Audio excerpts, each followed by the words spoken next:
It's not a change. It's still the same. It's a wonderful Wednesday, Tumelo. There we go. Awesome. All right, ladies and gentlemen, thank you so much for tuning into the USEC Live Online Learning session. This is M3. USEC stands for UNISA Science Engagement Center. It's a wonderful Wednesday. To our online participants, thank you so much for your time. And for those that are watching the recording, thank you so much for taking the time to watch this recording. Hope you will enjoy the session. To our current online participants, please note that for any questions that you might have, please make use of the chat box and we'll certainly be communicating that side. Without wasting time, I'll hand over to Mania Johannes for the house rules. Over to you. Thanks so much, Tamela. Welcome again, everybody.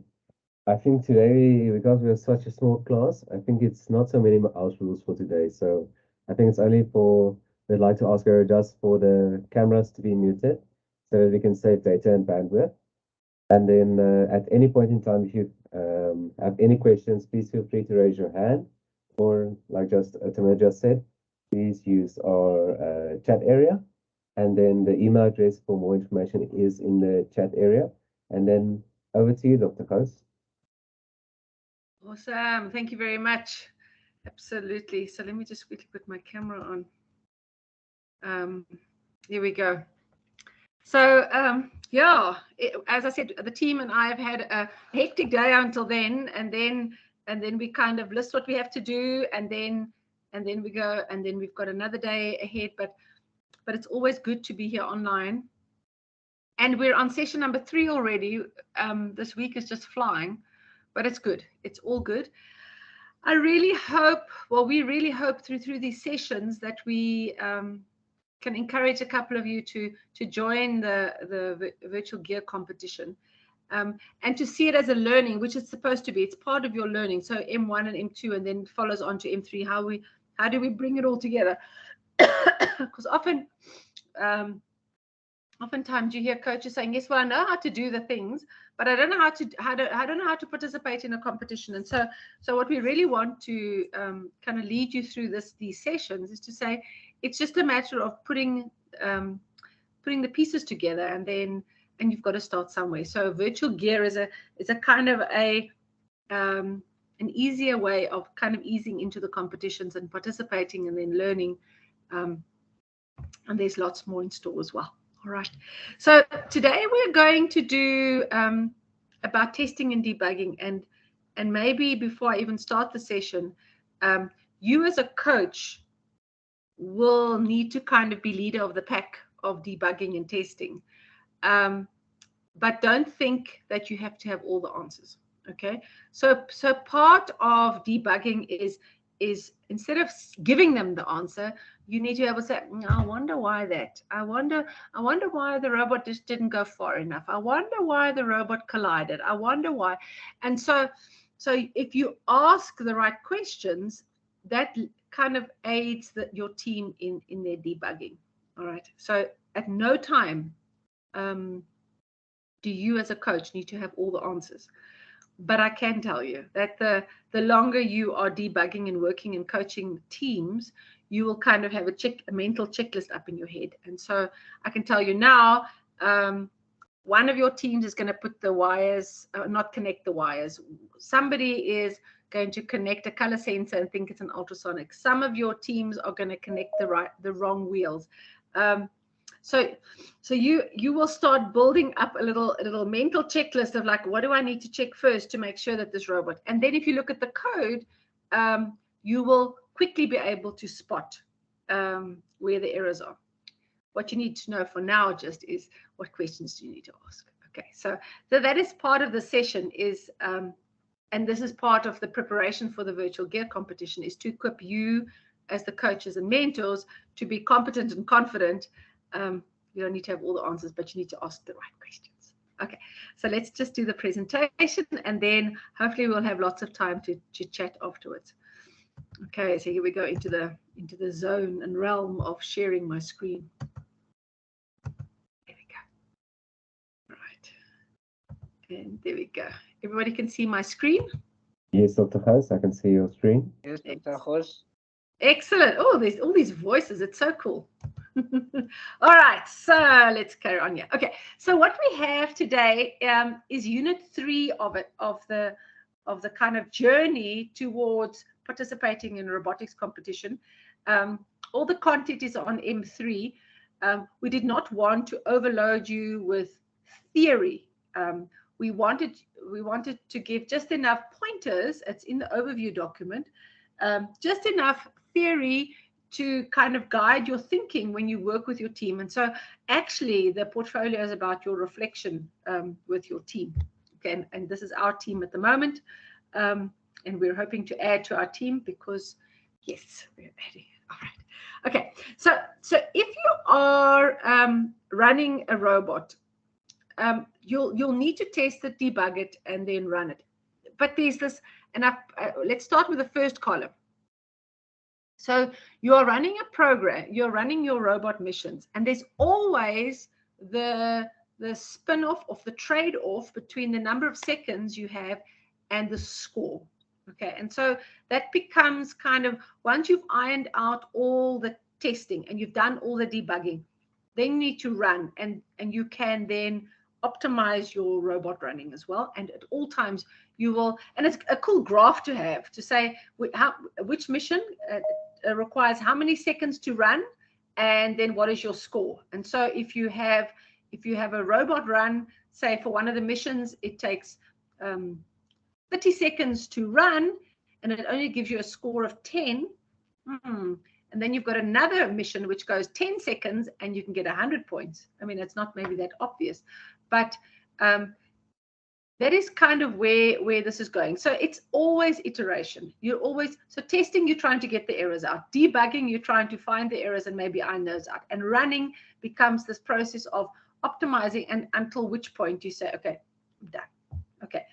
So you need to test, debug, and run your implementation, because this is an implementation of your strategy. Well, how did you decide how your robot was going to run? Okay, and then the third part, which you need to keep in mind, is that there's a strategic collaboration actually between the engineering, how you've engineered your robot, how you've built your robot, and how you are programming your robot, right? And at all times, it's within a team, all right? So if your team decides this is how they're going to do it, if that's their strategy, then go for it, all right? There's not only one correct answer or one optimal way of doing something, or no. And you will very soon see that if you go through some videos on any robotics competition, every team has got their way of doing things, and so there's no right answer. Okay, so as usual, we've got a little class culture here, and we are really trying to equip our robotics coaches. It doesn't matter whether you're an educator, a student, a trainer. Yeah, we were sitting in the hub this morning, so but we were equipping ourselves to help the next round of robotics coaches. Please ask the questions. We would love to hear if you are kind of don't really want to ask the question verbally, you are welcome to put it into the chat, as Tumelo said, and there's still the option of sending us an email, and you are more than welcome to do that. I maybe just want to add also, Tumelo has got a Q&A session for all MOOC-related queries, in which, Tumelo, I think we need to share that link just at the end of the session. Okay. Okay, so this is a little bit of a MOOC with a difference, whereas we unpacked the game strategy and identified the problems. And yesterday we did all the challenges, the tasks, what are the risks and constraints, because we need to consider solutions, and we need to find a solution. But now what we're doing is we say, this is our solution, but we're open to testing it. What can we tweak to correct it? Where the debugs, which things must be removed maybe and changed, and then running it to improve your solution. And then tomorrow we'll kind of discuss how to do a technical presentation. Okay, and of course, the small print for this MOOC is that, ta-da, you can enter a team into a virtual gear competition. You can enter as many teams as you like. It's all good. You need about 4 or 5 learners for a team, but they're all welcome. Okay, so when you debug and test your robot missions, remember, what we said yesterday was you're confined to score the highest points and for virtual gear, it's 2 minutes. There's 120 seconds. It's not long. So you really need to be really focused and organized of how you are going to run these scores. So you can't really afford to make errors. The robot really must run. When my team get really excited and say, it's working. And no, you've got to do it 3 times. You've got to run the program thrice. And then I'll believe that it works. Okay. Just maybe keep in the back of your mind that robots usually run for about 45 minutes max, especially the larger robots. And then you need to charge them. So really, you cannot run a robot for 3 and 4 and 5 hours and think you're going to get the same result. So that is kind of one of the automatic flashing pings in your mind, that when the robot starts doing strange things is when last did you charge it. Okay. And if there's anybody who's not using a battery pack, who's still using penlight batteries, it's going to cost you very dearly for a robot, a competition robot, to have penlight batteries. So if you can get a battery pack as soon as possible, and please keep it well charged. Yeah. Okay. I'll go later on that again. All right. So when you debug, you've got to kind of, there's an error, and I wondered why it happened, and then you've got to get it fixed. Okay, so that's what's debugging, is kind of when the error occurs, then you know there's a bug. Testing is a bit different. You can test different ways of doing it and then say which one is the best, which one improves. All right. So we were working this morning and saying, let's test whether if the robot starts here, do we get a best result, or when it starts here, where do we get the best result? And then we kind of, I think we had eventually 3 starting points, and then we decided, no, if we start here, we tested the idea. If we start here, we actually get a more accurate run. And so that's the testing part. You can test a whole lot of ideas and then decide which one works best. Okay. Debugging, on the other hand, is when the error occurs, you're going to say, okay, we don't want the error. We need to get it out. Okay. It's in the multiple runs. Please do not think that after 1 run, that's it. Your robot works and it's all yay, hunky-dory. No. All right.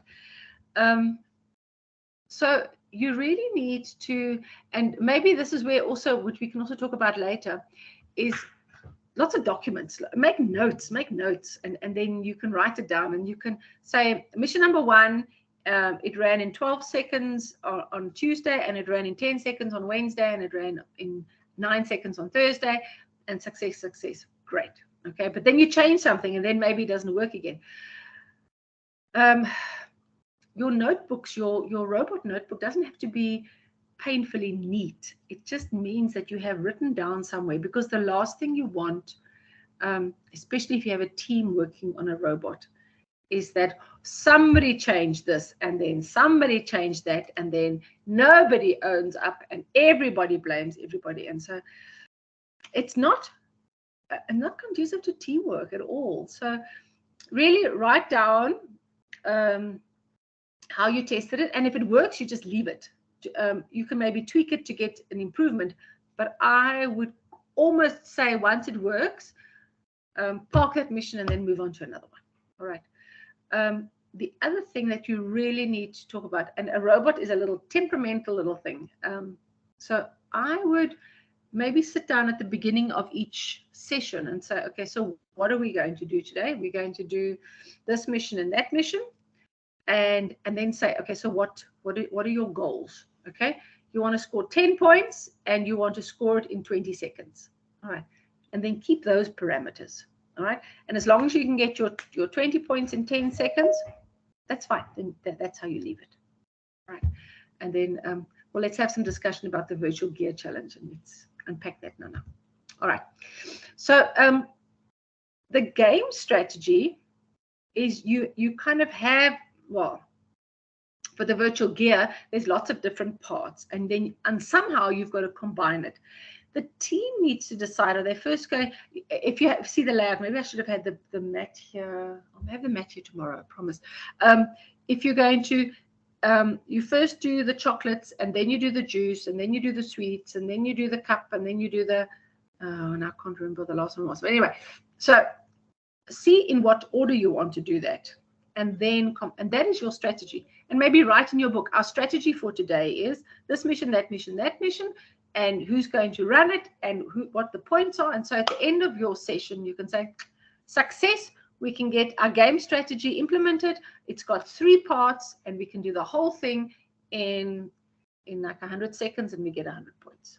Then you've got something to show. All right. And then you are defining and testing your game strategy. Now, there's a reason why this is not in red. And I just suddenly realized I was once told that some people can't see red. So if you can't see my red, comments, but I'll read it for you anyway. All right. Debugging should not be ad hoc. It needs to be very structured and systematic. And that comes from if you do your programs in parts, okay? So if you're going to say your robot's got to go forward, drop the chocolate and come back, you can't write that whole program on one line and then just run it and then think, oh my word, something is wrong. No. Then you've got to say, let's write the program to go forward. That works. Then you write the next part to go forward, drop the chocolate. That works. And then go forward, drop the chocolate and reverse. And then you have a structured, systematic approach to your programming, to your building. It's not ad hoc, and you can debug at every single point if you have to. Okay. Debugging, sometimes you need to actually put weights in, and just, it's not just a quick thing. And so I really go with pauses. Okay. So initially you can put the pauses in for like 2 seconds, 2 seconds, 2 seconds, 2 seconds. And if it all works, then you can bring it down to 1 second, to 1 second, to 1 second, and then add lots of comments. And so your comments can either be in your code or write them down in your book. Okay, if you think you need to make extra comments, then write them down in the book. But debugging happens when the error occurs and you think, oh my goodness, now what do I do? So if you've got it in bits, if you've programmed and implemented in pieces, then it's easier to detect where the error is. Okay, so if you go forward and you've got to touch, say, let's stick with the chocolate. So you go forward and you drop the chocolate. The chocolate's gone off. It's fallen off the pile. So maybe your robot's gone too far. Then it's easy to backtrack and say, okay, so let's change this part, and then that'll work. Okay, don't go too far down your programming and building if you're not going to debug as you go along. Yeah, it's one thing at a time, and you want to, it's kind of having control over it, and you want to know it. Don't guess where the problem could be, rather put it all into little bits and pieces. Okay, and then of course list the requirements. What must it do? It must actually drop it right here. Okay, so if it's not dropping it right here, what is the problem? Okay, and then you can go back and look how the program is written. Okay, this is for coaches. And I really encourage you, just to watch some of these videos, because you as the coach are going to, man, the robot's not working, man, no, it's not working. So, maybe this is a good, just to sit and get some background information. Wires in the wrong ports is huge, especially where they have got the wires that aren't neatly tied up. So watch these videos. They've got some really, you think, oh, that's just so easy. But if you've got a class of 20 learners and you're trying to focus on everybody, here's some good tips and ideas. Powered attachment, you must work on time to come down and go up. Do you understand which way goes down and which way goes up? If your robot's wheels are not working, well, maybe the cables are not plugged in, or they're not plugged in properly, or maybe the wire is faulty. Then you replace just replace the wire, and then okay, now it's working a little bit better. Okay, so there's a lot of things that can go wrong, and you as the coach just need to be a little bit proactively equipped to deal with the issues. Okay, all right, so again, well, how do we test? You have to test in parts, and you can put pauses in, you could put weights, well, a pause is a weight, but definitely use the different parts. Make sure that each part works correctly. And if you have somebody on the team that just wants to keep notes, part 1 worked fine, part 2 worked fine, part 3 worked fine, now we can combine it, okay? And then you combine the parts, but then you have to test everything together, all right? And I would definitely say document all the test cases, and includes lots of comments.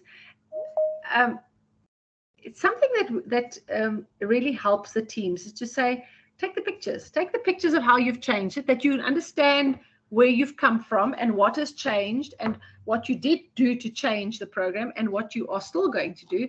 And often the judges ask, so if you had 10 more minutes, what would you change on your robot? And of course the team says nothing. Well, no, I don't believe that. But if you take pictures and say, look, ma'am, this is how we started the robot. It was small, it was like this, and then we added the sensors, and then we did this part of it. This is a journey. This is definitely a learning journey. And if learners of teams can show the judges, like, this is how far we've come, this is what we've done. All right. They like to take pictures of their robots. Okay. If all else fails, like the robot doesn't drive straight or something like that, there are some sites that kind of give you some information. This is one of those good ones. My robot doesn't want to drive straight, and it's usually with the motors. The motors, dust on your mat. Please clean your mat regularly. Dust on your wheels, and I must actually go and get the wheels of your robot get dirty. And so what I often do is you just take a damp cloth and just hold it, and then you let the robot wheel spin, say for 10 or 20 rotations, just to keep it clean. All right.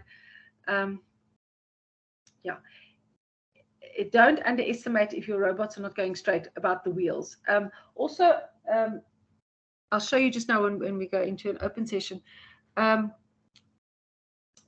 wheels, sometimes the tires don't fit onto the rims properly, okay, and then that comes loose, and then it's not working. Okay, I'll show you that as well. All right. Okay, so what are your criteria for success? Well, you have to have 3 test runs. You must be able to run consistently.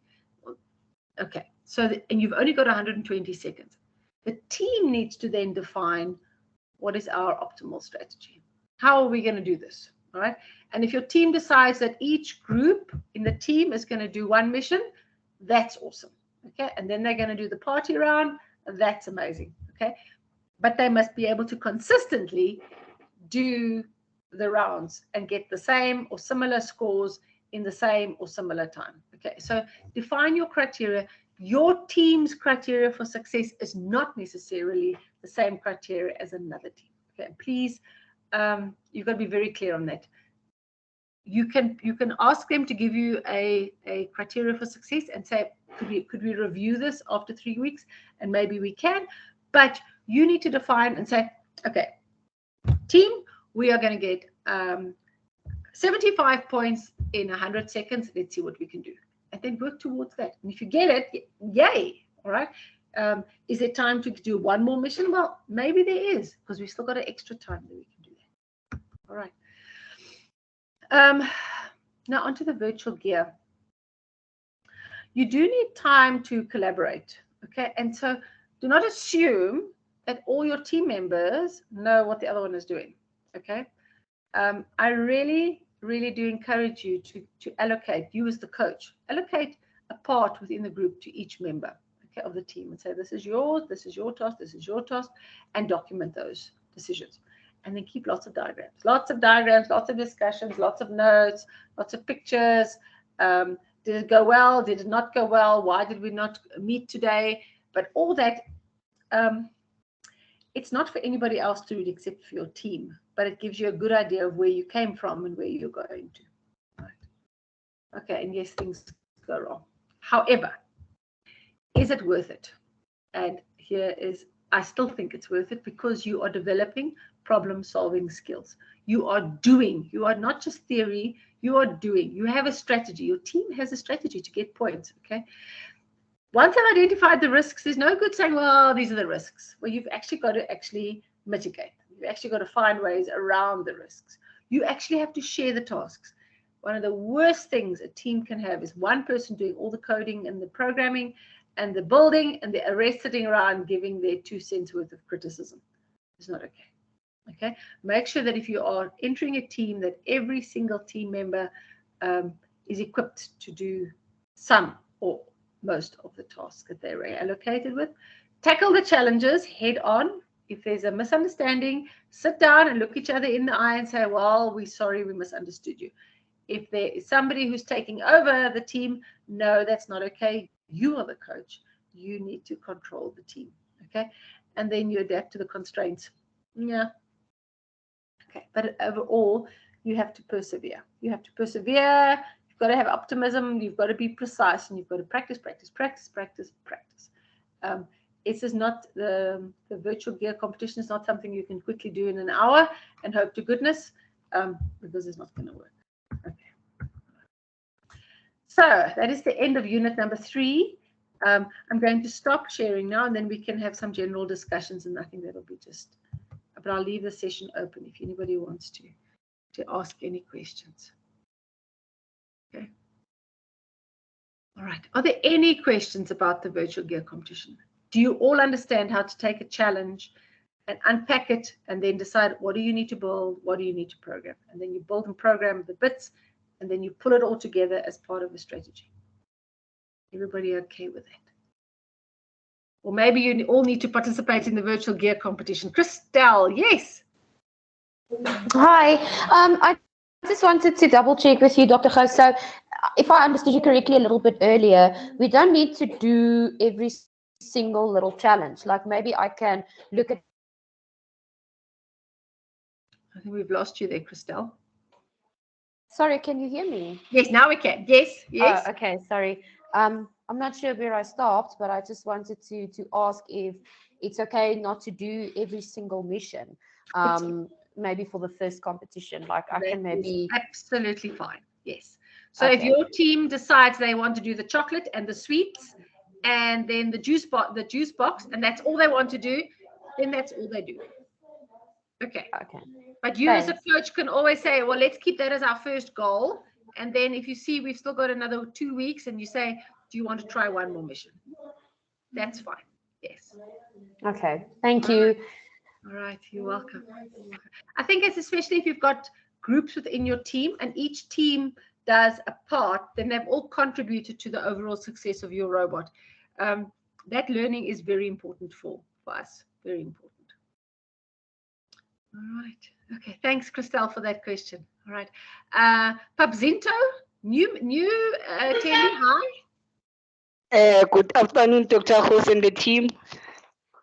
I would like to know how long is the duration of the virtual gear competition? So the virtual gear competition is available on the MOOC M3 MOOC portal, and it's open up until the end of November. So you can send your videos in until the end of November. Thank you, Dr. Gous. You're welcome. Are you going to participate? You know, we always take part. Just checking. Awesome. I think with the virtual gear as well, it's got no age limit. Okay, so there's different categories for the primary schools, for the high schools, and then the open category. So you can really, if you are in a community that you want to have maybe an older team, get the parents to challenge the learners. That'll also be a really fun activity. Christelle, if you want to enter a teacher team, all right, get a whole lot of teachers and say, we're going to enter this and let's see what we can do. And it doesn't need to be, it needs to be some fun, but you are doing team building. You are actually doing team building and trying to encourage other adults to actually join in the community. And so that is mission accomplished. Yeah. It is and remains a science Olympiad competition. So for the learners, it is a robotics competition, but it can be used for team building, and it can be used just to have some fun as well. Yeah. Maybe we need to zhoosh it up for the Christmas version of it. You imagine a robot decorating a Christmas tree. Yep. All right. But overall, the virtual gear is really there to say, let's try something. Let's try different structures. I know we've got that it drops, something drops the chocolates, but maybe your team wants to experiment with different structures and then say, we tried this structure, it didn't work. We tried this structure, it didn't work. And then we tried this structure and it worked. And so you've got lots of opportunity. You've got enough time. So if you do it according to the M1, M2, on M1, you've got navigation, and there's definitely a navigation mission. Just the normal passive attachment. There's definitely at least one mission that you can do with passive attachment. So then you've already learned and applied, and so you've got some points.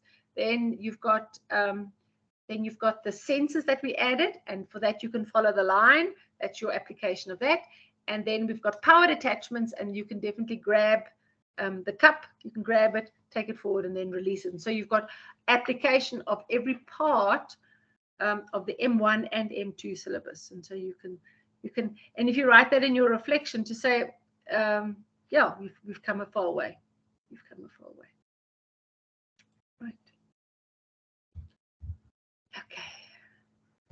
Anybody got any other questions? Yes, Christelle, great launching. Yeah, no, you've got to, and you know, I'll also tell you another thing.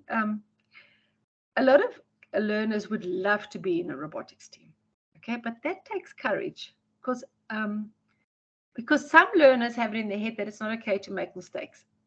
Well, if you can, Christelle, if you can focus it or position it in your school to say, we're going to have a fun day of robotics, and every learner in groups of maybe 3 get to do one robot mission, whatever the mission is, just to, for each of them, just to get an opportunity to do one mission.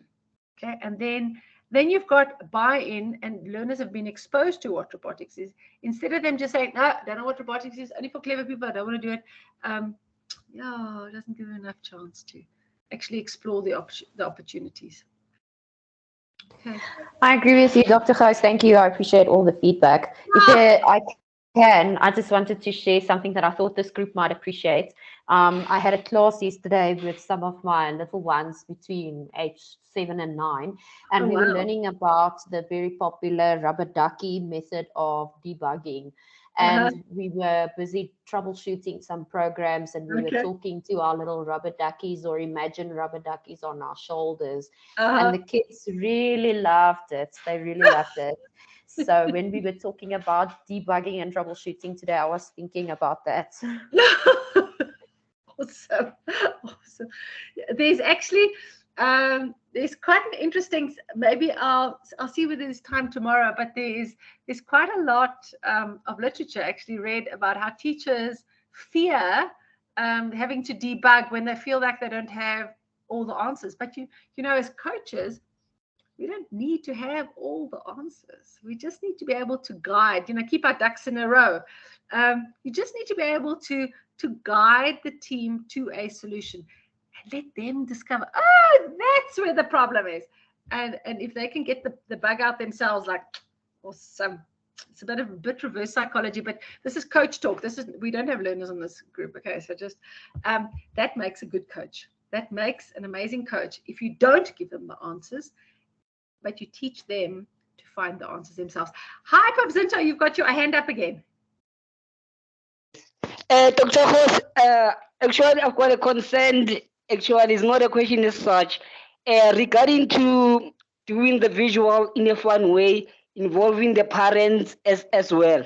So how many team members for this year do we consist of each team? Okay, so for a virtual gear competition, there's usually about between 4 and 6 members of the team. Yeah. Okay, I get that, doctor. All right. So, but you know, also if you want to have, say, a group of 3, and another group of 3. So maybe there's 9, but each group has got their own mission. That could also work. Okay. I get you. Thank you, Dr. Gous. You're welcome. You're welcome. This is definitely a learning. Oh, this is like good. Yes, Christelle, it's quite a paradigm shift for teachers who used to be the most clever in the room. No, it's not just you.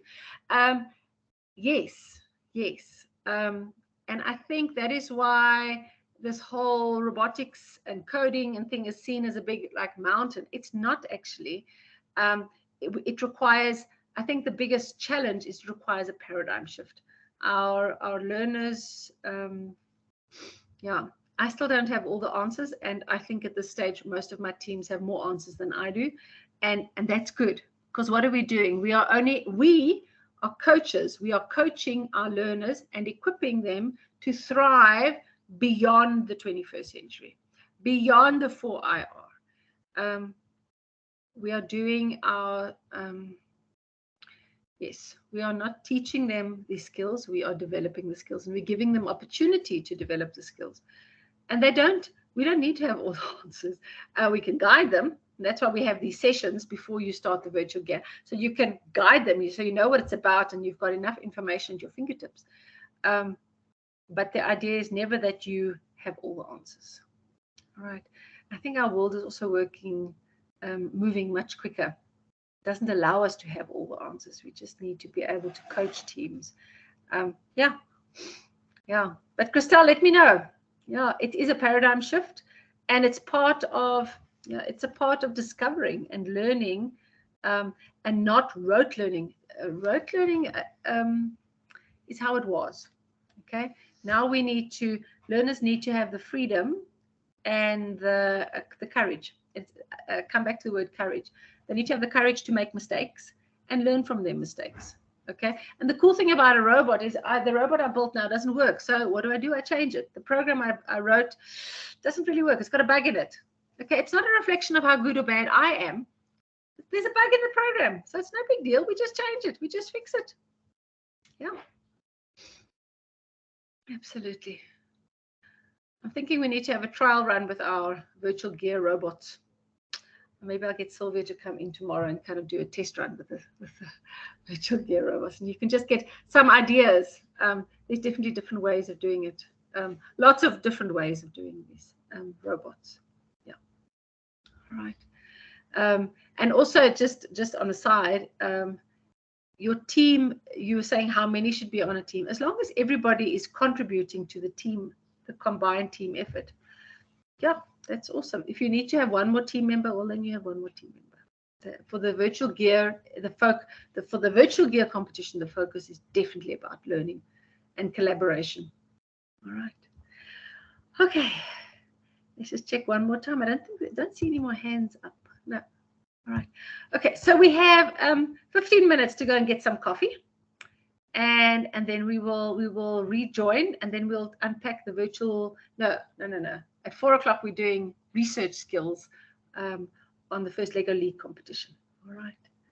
And so we'll, Tamela, do you want to close the session, and then we can go and have some tea quickly. Thank you so much, Dr. Hoos, for today's session, and to our online participants. Thank you once again for your contributions. And it was also nice to hear that some of the learners have learned the importance of debugging as well. That's great to hear that these lessons are contributing. To those that are watching this recording, thank you so much for taking the time to watch the recording. Hope you've learned a lot. And to our current online participants, thank you so much, and see you on the next session.